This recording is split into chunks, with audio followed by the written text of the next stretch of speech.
Welcome. Today we talk about the V-2 rocket. What happened to this superweapon? The V-2 rocket, also known as Aggregat for A4, was Germany's first long-range guided ballistic missile. It was powered by a liquid-propellant rocket engine and developed during World War II as a vengeance weapon to retaliate against Allied bombings.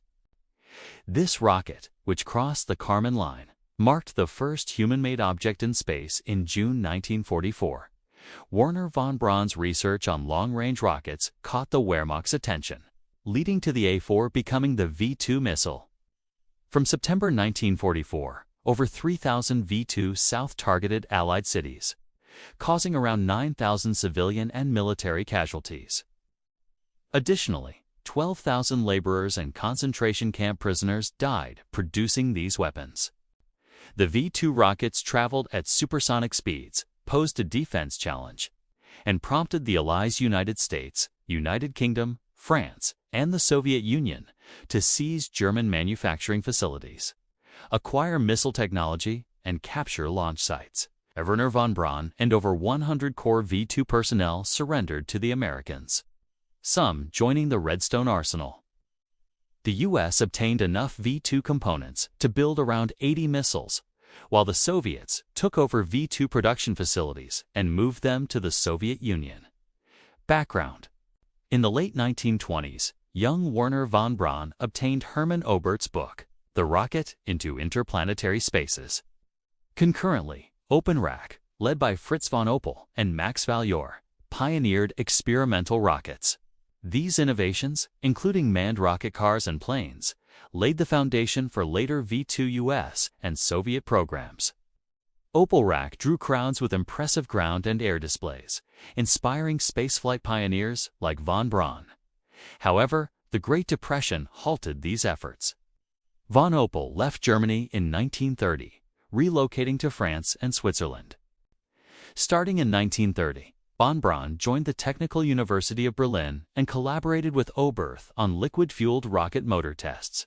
When the Nazi Party rose to power, artillery captain Walter Dornberger secured an ordnance department research grant for von Braun. He worked near Dornberger's solid-fuel rocket test site at Kummersdorf. Von Braun's classified thesis, theoretical and experimental solution to the problem of the liquid-propellant rocket, dated the 16th of April 1934, remained unpublished until 1960. By the end of 1934, his team had successfully launched rockets reaching heights of 2.2 and 3.5 kilometers. Dornberger outlined military requirements during that period. Germans took interest in American physicist Robert H. Goddard's research. German engineers and scientists sometimes contacted Goddard directly before 1939 for technical advice. Von Braun utilized Goddard's plans from various journals, incorporating them into the Aggregat, a series of rockets, named for the German word for mechanism. Following successful Kummersdorf tests with the first two Aggregat series rockets, Braun and Walter Riedel contemplated a larger rocket in the summer of 1936. This new design was based on a projected 25,000 kilograms, 55,000 pounds thrust engine. Additionally, Dornberger outlined military requirements, including a 1-ton payload, a range of 172 miles with a dispersion of 2 or 3 miles, and transportability via road vehicles. After the A4 project faced delays due to unfavorable aerodynamic stability tests on the A3 in July 1936, Braun outlined A4 performance in 1937. Extensive A5 scale model tests followed, featuring a motor redesigned by Walter Thiel. Construction of the A4 was ordered around 1938-39, between September 28th to 30th. 1939, the Der Tag der Weisheit, the Day of Wisdom conference convened at Peenemünde, initiating funding for university research to address rocket challenges. By late 1941, the Army Research Center at Peenemünde possessed crucial technologies for A4 success: large liquid-fuel rocket engines, supersonic aerodynamics, gyroscopic guidance, and jet control rudders. At that time, Adolf Hitler wasn't particularly impressed by the V-2. considering it an artillery shell with extended range and higher costs. Slave labor. In early September 1943, Braun assured the Long-Range Bombardment Commission that a A4 development was almost complete. However, by mid-1944, a full A4 parts list remained unavailable. Hitler, impressed by the developers' enthusiasm and needing a morale-boosting wonder weapon, authorized its large-scale deployment. The V-2 South were constructed at the Mittelwerk site, using prisoners from Mittelbadura, a concentration camp where 20,000 died. In 1943, the Austrian resistance, including Heinrich Maier, sent precise V-2 rocket drawings to the American Office of Strategic Services. Location sketches of VIA rocket manufacturing facilities like Peenemünde were also sent to the Allied General Staff for airstrikes, crucial for Operations Crossbow and Hydra.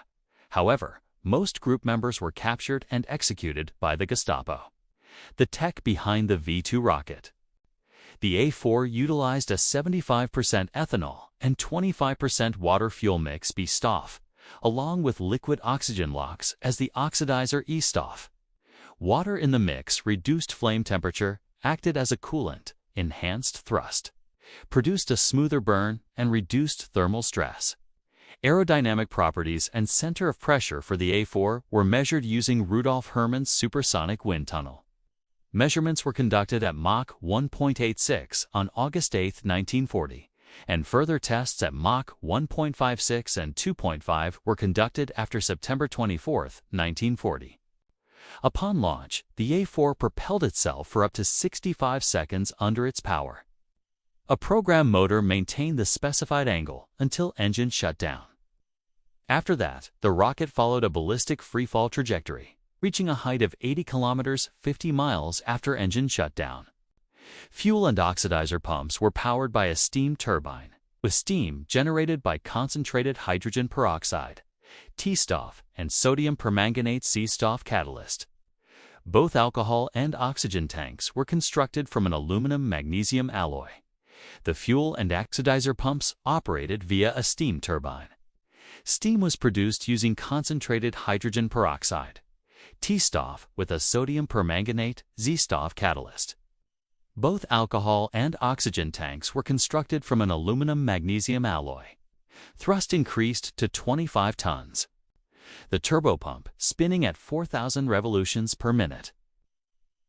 Forcefully directed alcohol and oxygen into the combustion chamber at a rate of 125 liters, 33 US gallons per second. These substances were ignited by a spinning electrical igniter. Initially, thrust was at 8 tons, relying on gravity feeding for fuel. As the turbopump pressurized the fuel, thrust increased to 25 tons, lifting the 13.5-ton rocket. Combustion gases exited the chamber at temperatures of 820 degrees Celsius, 100 degrees Fahrenheit, and speeds of 2,000 meters, 6,600 feet per second. The oxygen-2 fuel mixture was 1.0 to 0.85 at 25 tons of thrust. But with decreasing ambient pressure at higher altitudes, thrust increased, eventually reaching 29 tons. The turbopump assembly featured 2 centrifugal pumps, one for alcohol and one for oxygen. The turbine was directly connected by a shaft to the alcohol pump and connected to the oxygen pump through a flexible joint and shaft. A sodium permanganate catalyst converted hydrogen peroxide to steam, powering the pump, which delivered 55 kilograms, 121 pounds, of alcohol and 68 kilograms, 150 pounds of liquid oxygen per second to a combustion chamber at 1.5 MPa, 218 psi, 1-ton warhead. Dr. Thiel's 25-ton rocket motor innovation shifted from pressure feeding to pump feeding. It featured centrifugal injection, regenerative cooling, and film cooling.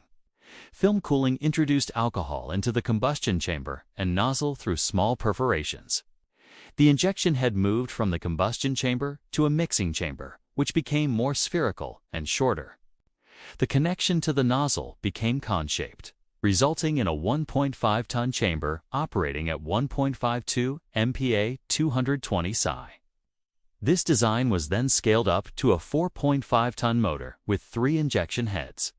By 1939, the 25-ton motor incorporated 18 injection heads in 2 concentric circles at the chamber's head, made of 3 mm (0.12 in) thick sheet steel. The warhead posed issues containing amatol 60/40 detonated by an electric contact fuse. Despite being stable and protected by glass wool, it could still explode during re-entry. The warhead weighed 975 kilograms, 2,150 pounds, with 910 kilograms, 2,010 pounds, of explosive constituting 93% of its weight. Missile guidance system to prevent ice formation. The A-4 used a protective layer of glass wool for its fuel tanks.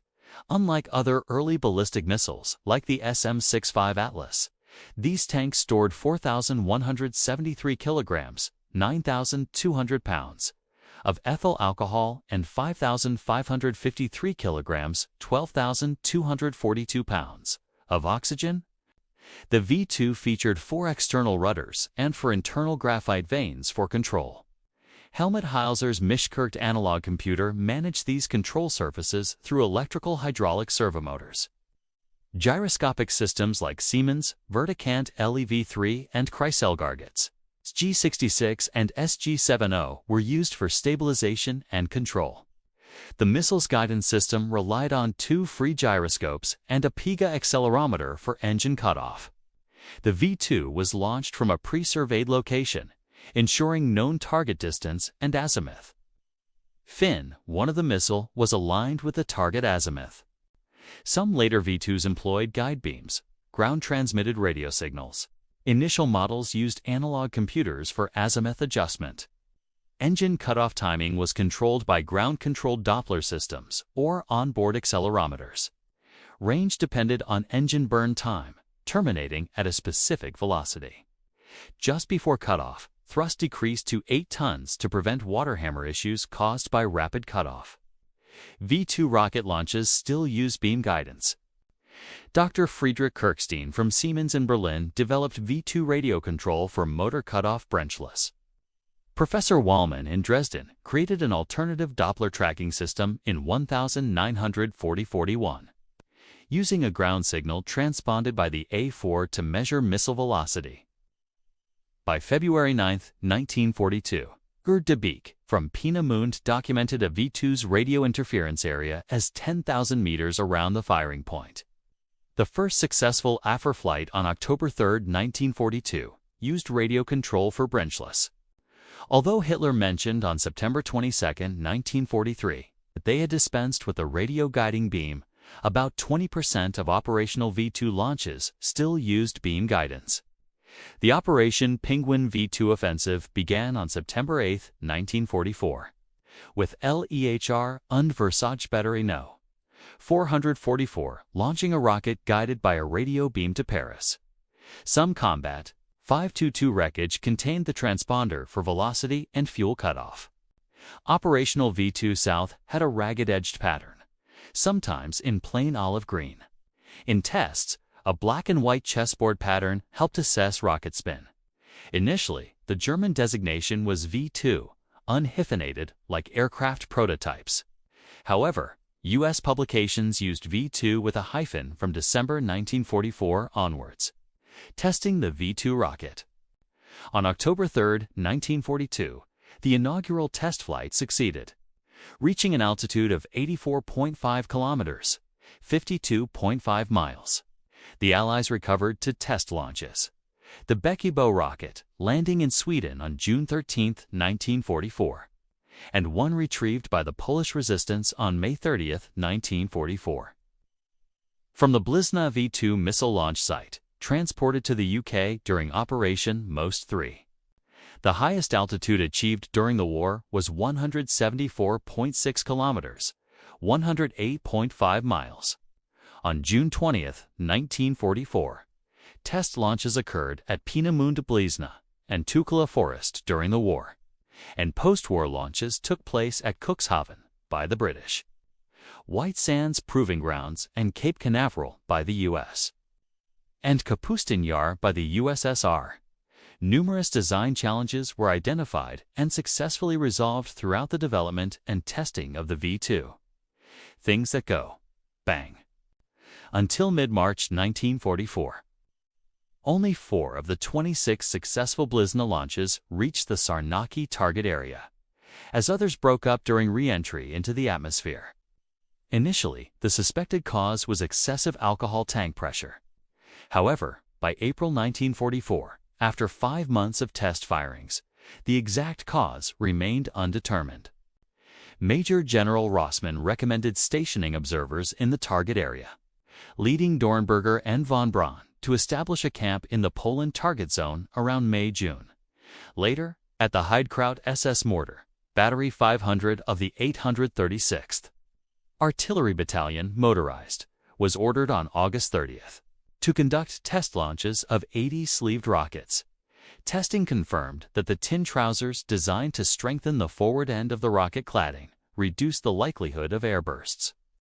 On March 27, 1942, Dornberger proposed production plans and a launching site on the Channel coast. In December, Speer ordered Major Tom and Dr. Steinhoff to reconnoiter the site near Watten. Assembly rooms were established at Peenemünde and Zeppelin Works Friedrichshafen facilities. In 1943, a third factory, Raxwerk, was added. Hitler signed the mass production order on December 22, 1942, with the expectation of final technical data by July 1943. However, many issues remained unresolved by autumn 1943. Speer was in. On January 8, 1943, Dornberger and von Braun met with Speer. Speer committed to start building the launching site on the Channel coast and established an A for Production Committee under De Jenkleb. On May 26, 1943, the Long-Range Bombardment Commission, chaired by AEG Director Peterson, convened at Peenemünde to review the V-1 and V-2 automatic long-range weapons. In attendance were Speer, Air Marshal Erhard Milch, Admiral Karl Dönitz, Kahl, General Friedrich Fromm, and Karl Sohr. Both weapons had reached the final development stage, and the Commission recommended mass production of both, recognizing that each had its advantages to compensate for the other's disadvantages. On July 7, 1943, Major General Dornberger, von Braun, and Dr. Steinhoff briefed Hitler in his Wolf's Lair, with Speer, Wilhelm Keitel, and Alfred Jodl also present. Von Braun showcased a movie featuring the successful October 3, 1942 launch, complete with scale models of the Channel Coast firing bunker and supporting vehicles like the Meilerwagen. Hitler then prioritized Peenemünde in the German armaments program and expressed regret for not believing in their work earlier. Sohr planned to produce 2,000 rockets per month using the existing 3 factories and the under construction Nordhausen Mittelwerk factory. However, alcohol production depended on the potato harvest. Heavy losses. A production line at Peenemünde was nearly ready when Operation Hydra attacked. Targets included test stands, development works, pre-production works, the settlement, Trassenheide camp, and the harbor sector. Dornberger noted that damage to the works was surprisingly small. Work resumed after a 4 to 6 week delay, and the use of camouflage to mimic destruction prevented further raids for 9 months. The raid caused 735 casualties, with heavy losses in Trassenheide and 178 in the settlement, including Dr. Thiel, his family, and Chief Engineer Walther. Production was eventually moved to the underground Mittelwerk in the Konstein, where 5,200 V-2 rockets were built using forced labor. The V-2 launch sites. After the Operation Crossbow bombing, plans to launch from massive underground bunkers like Wattenweisers and Sottvist or fixed pads like near the Chateau du Malet were abandoned. Instead, mobile launching became the preferred option. 8 main storage dumps were planned, and 4 were completed by July 1944. Mary Sohrs began construction in August 1943 and finished in February 1944. The missile's mobility allowed launches from practically anywhere, with forested roads being a common choice. The system was so compact that only 1 Meilerwagen was ever caught in action by Allied aircraft. During the Operation Bodenplatte attack on January 1, 1945, near Lochem, targeted by a USAAF 4th Fighter Group aircraft. Raymond Baxter mentioned flying over a launch site with his wingman firing at the missile but missing. It was estimated that a sustained rate of 350 V-2 South could be launched per week, with the potential for up to 100 per day, provided there was a sufficient supply of rockets. Operational log. In late November 1943, the LXV Army Corps ZBV, led by General der Artillerie ZV, Erich Heinemann, formed in France and took charge of V-2 operations. 3 launch battalions were established. Artillerieabteilung, 836 Mo. In Grossborn, Artillerieabteilung, 485 Mo. In Naugaard, Artillerieabteilung, 962 Mo. Combat operations began in September 1944, starting with the deployment of Training Battery 444. On September 2, 1944, the SS Werferabteilung 500 was created, and in October, SSLT, Gen Hans Kammler, assumed operational control over all units. He organized Gruppsud with Art.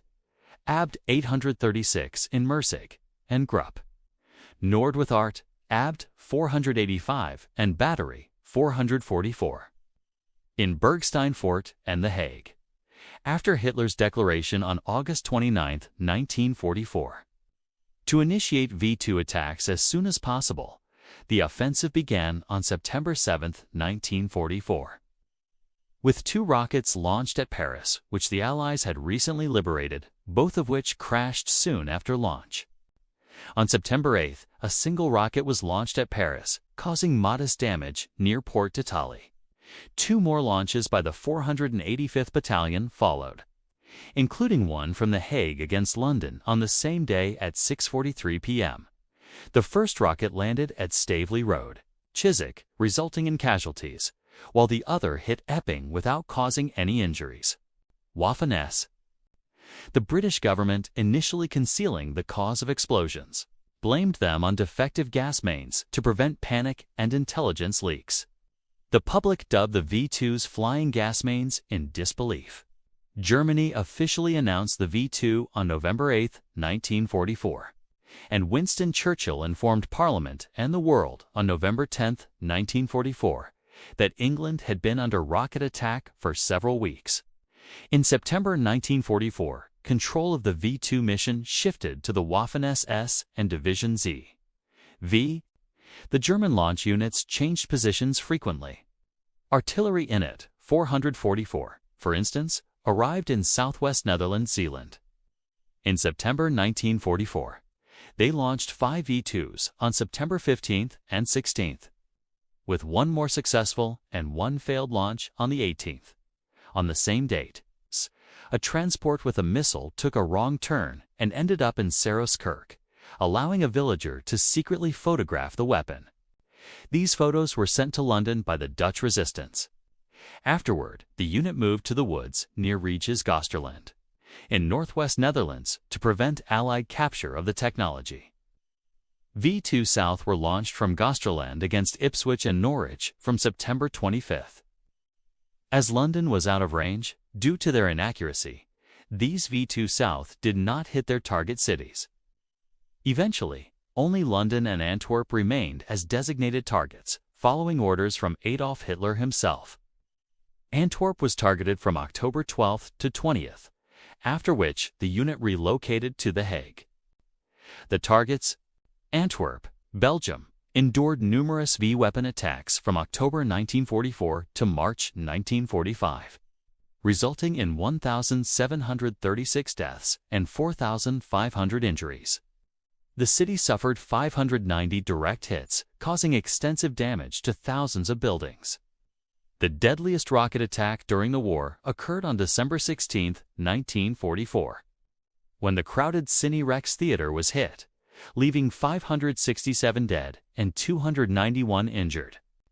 In London, an estimated 2,754 civilians were killed by V-2 attacks, with an additional 6,523 injured, averaging 2 deaths per V-2 rocket. However, this figure does not account for misdirected rockets that caused no harm. Accuracy improved over time, especially when using the Lightstrahl radio guide beam system. One explosion at a Woolworth store in New Cross, southeast London, on November 25, 1944, killed 160 and seriously injured 108.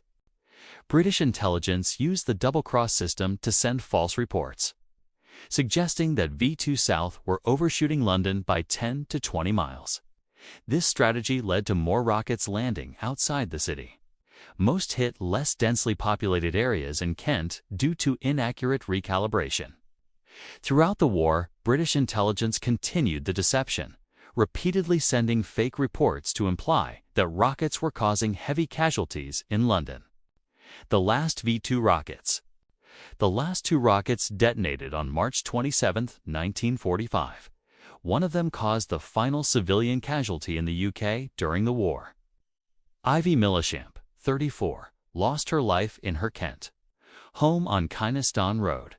A scientific study in 2010 revealed that a V-2 explosion creates a crater measuring 20 meters 66 feet in width and 8 meters 26 feet in depth, ejecting around 3,000 tons of debris into the air. Assessment. The German V-weapons V-1 and V-2 required an expenditure of roughly 500 million United States dollars. Given Germany's smaller economy, this effort was comparable but slightly less than the U.S. Manhattan Project, which developed the atomic bomb.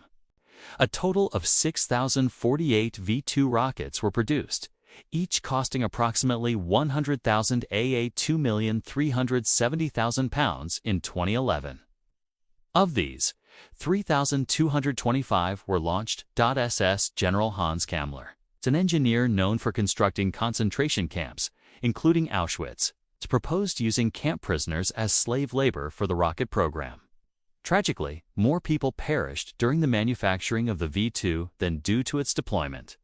The V-2 significantly strained Germany's fuel alcohol production and other vital resources. Distilling fuel alcohol for one V-2 launch required 30 tons of potatoes when food was scarce. Some warheads lacked explosives and were filled with concrete, using kinetic energy alone for destruction. Occasionally, warheads contained propaganda photos of Germans killed in Allied bombings. The V-2 had a substantial psychological impact, offering no warning before impact, unlike planes or the V-1 flying bomb. American pilot William Liscombe Borden saw one on its way to London and realized the potential for transoceanic rocket attacks. With the war nearly lost, the Nazis turned to V-weapons as a last-ditch effort to influence the war and maintain hope among sympathizers. While the V-2 didn't change the war's outcome, it paved the way for intercontinental ballistic missiles and space exploration. Post-war arms race. After World War II, a competition arose between the United States and the USSR to acquire V-2 rockets and personnel. The U.S. captured 300 railcar loads of V-2 South and 126 key designers, including Wernher von Braun and Walter Dornberger. Von Braun and others chose to surrender to the U.S. Operation Paperclip to avoid Soviet capture or Nazi execution. Following the Nazi defeat, German engineers were relocated to the United States, USSR, France, and the UK. There, they continued to develop the V-2 rocket for various military and civilian applications. The V-2 also served as the basis for future liquid fuel missiles and space launch vehicles. Operation Paperclip. The brain drain. Operation Paperclip enlisted German engineers, while Special Mission V-2 transported captured V-2 parts to the U.S. More than 300 railcars carried V-2 components to Las Cruces, New Mexico. Subsequently, these parts were trucked to the White Sands Proving Grounds in the same state, along with V-2 hardware. The U.S. government provided German mechanization equations for guidance, navigation, and control systems to defense contractors for analysis. These equations aided in developing navigation concepts for early U.S. programs like Atlas, Minuteman, and the Navy's SUBS inertial navigation system. A committee of military and civilian scientists reviewed payload proposals for reassembled V-2 rockets. In January 1946, the U.S. Army Ordnance Corps invited civilian scientists and engineers to collaborate on a space research program using V-2 South. Initially, the committee was known as the V-2 Rocket Panel, and later evolved into the Upper Atmosphere Rocket Research Panel. These efforts supported experiments that prepared for American manned space exploration, including atmospheric sampling and cosmic research. Only 68% of V-2 trials were successful. On May 29, 1947, a supposed V-2 landed near Juarez, Mexico, but it was a Hermes B-1 vehicle. The U.S. Navy made a sea launch attempt from the USS Midway on September 6, 1947. As part of Operation Sandy, the launch was partially successful. The V-2 lifted off but splashed down about 10 kilometers, 6 miles from the carrier. The launch setup on the Midway's deck featured fold-away arms to prevent the missile from tipping over. This setup differs from the R-7 Semyorka launch procedure, where the trusses bear the rocket's full weight. The PGM-11 Redstone rocket directly descended from the V-2. The V-2 rocket and the USSR. The USSR captured V-2 South and staff, allowing them to stay in Germany initially.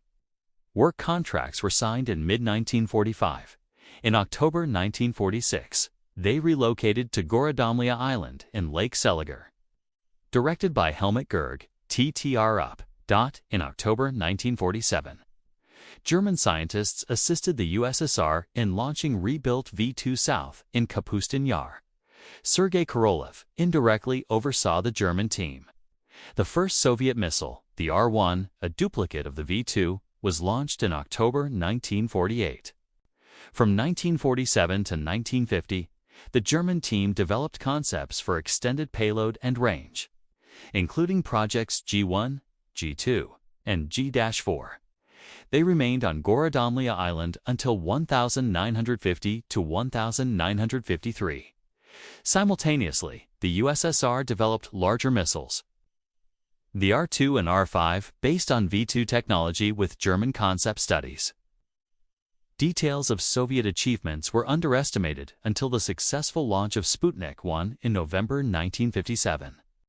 In autumn 1945, a group at the NII for Rocket Artillery Institute developed the first stratospheric rocket project, Project VR-2-190. Using captured German V-2 rockets for vertical flight to an altitude of 200 kilometers. The V-2 rocket and France. Between May and September 1946, SIPA, the precursor to CNES, recruited around 30 German engineers with Peenemünde experience. France aimed to acquire and advance German rocket technologist Super V-2 program. Cancelled in 1948. Planned for rocket variants, with ranges up to 3,600 kilometers and 1,000 kilograms warheads. From 1950 to 1969, research from the Super V-2 program contributed to the development of the sounding rocket, the first Western European liquid fuel research rocket. It could carry a 100 kilograms payload to 320 kilometers altitude. This program eventually led to the Diamond and Ariane rocket family, the V-2 rocket, and the UK. In October 1945, Operation Backfire gathered a few V-2 missiles and launched 3 from northern Germany.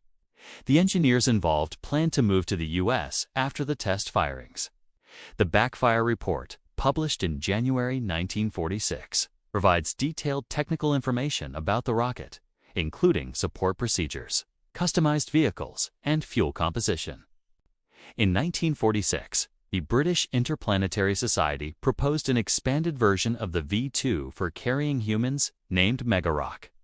This concept could have enabled suborbital spaceflight, potentially preceding the Mercury Redstone flights of 1961 by a decade or more. Survivors. During World War II, a total of approximately 6,048 V-2 rockets were produced by Nazi Germany. These were developed and manufactured as part of the V-2 rocket program led by engineers like Wernher von Braun. With current data, only 20 W-2 V-2 rockets survive and are now in museums. The numbers,